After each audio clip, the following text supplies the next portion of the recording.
প্রচণ্ড রোদের মধ্যেও কাবা শরীফের চত্বরের এই জায়গাটি কিভাবে এত ঠান্ডা থাকে?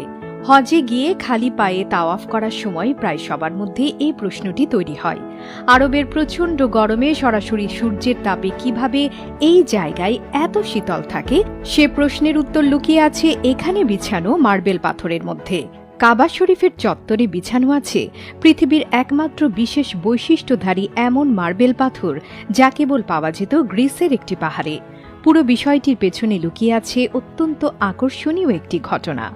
১৯৮৫ সালে বাদশাহ ফাহাদের আমলে বিন লাদেন গ্রুপের ব্যবস্থাপনায় মক্কা ও মদিনা শরীফ সম্প্রসারণের উদ্যোগ নেওয়া হয়।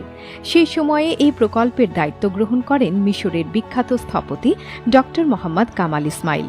এ কাজ করতে গিয়ে তিনি লক্ষ্য করলেন কাবা শরীফের চত্বর প্রচণ্ড রোদে অত্যন্ত গরম হয়ে থাকে, যার কারণে খালি পায়ে তাওয়াফ করা খুবই কষ্টকর হয়ে দাঁড়ায়। অনেক খোঁজাখুঁজি করে আশ্চর্য এক সমাধান বের করলেন স্থপতি ড. কামাল ইসমাইল।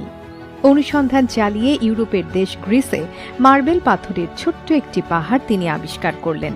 এই পাথরের বৈশিষ্ট্য হচ্ছে এটি সবসময় শীতল থাকে এবং কোনো তাপ বা রোদ এটি ভেদ করে ভেতরে ঢুকতে পারে না।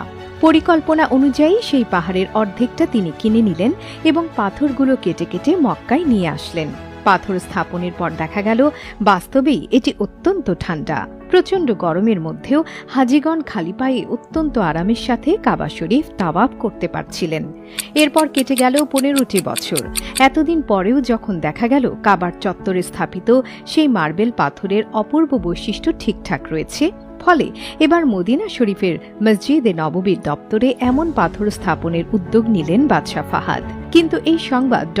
কামালকে জানানো হলে তিনি হাই হাই করতে লাগলেন, কারণ ওই বিশেষ ধরনের মার্বেল কেবল গ্রিসের ওই ছোট্ট পাহাড় বাদে গোটা পৃথিবীর কোথাও পাওয়া যায় না, এবং সেখানে যতটুকু ছিল তার অর্ধেক ইতোমধ্যেই কিনে মক্কার হারাম শরীফে লাগানো হয়েছে।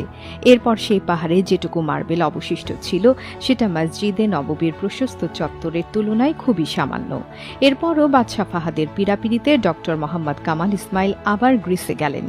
সেই মার্বেল কোম্পানির ম্যানেজারের সঙ্গে দেখা করে জানতে চাইলেন ওই পাহাড় আর কতটুকু অবশিষ্ট আছে।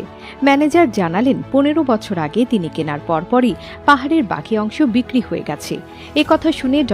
কামাল এতটাই বিমর্ষ হলেন যে তার হাতে থাকা কফি পর্যন্ত শেষ করতে পারলেন না, এবং পরদিনই তিনি মক্কায় ফিরে যাওয়ার সিদ্ধান্ত নিলেন। অফিস ছেড়ে বেরিয়ে আসার আগে কি মনে করে আবার ম্যানেজারের কাছে এসে সেই ক্রেতার নাম ঠিকানা জানতে চাইলেন যিনি বাকি মার্বেল পাথরগুলো কিনেছিলেন। যদিও এটা অনেক দুরূহ কাজ, তবু কামালের বারবার অনুরোধে ম্যানেজার পুরনো রেকর্ড চেক করে জানান